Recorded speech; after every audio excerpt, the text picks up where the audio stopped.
আসসালামু আলাইকুম। আজকে আপনাদেরকে এমন একটি সফটওয়্যারের সাথে পরিচয় করাবো যে সফটওয়্যারটি আপনারা যারা বিভিন্ন এইচডি ওয়ালপেপার মোবাইলের জন্য খুঁজে থাকেন বা বিভিন্ন ওয়ালপেপার আপনারা বিভিন্ন কাজে খুঁজে থাকেন, কিভাবে এই ওয়ালপেপারগুলো পাবেন সেটা আজকে আমরা দেখাবো।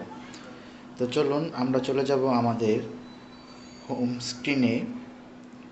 এখান থেকে আমরা চলে যাব প্লে স্টোরে।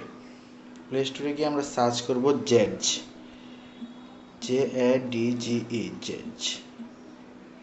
এই যে আপনারা এই সফটওয়্যারটি দেখতে পাচ্ছেন, আমার যেহেতু আগে থেকে ডাউনলোড করা আছে সেক্ষেত্রে আমি ওপেন দিয়ে দিব। তো এখানে গেলে আপনারা দেখবেন যে এখানে wallpaper, video wallpaper and রিংটোনস, notification, sound, আপনারা সব কিছু এখান থেকে পেয়ে যাবেন। যে কোনো ওয়ালপেপার, যেমন এই ওয়ালপেপারটি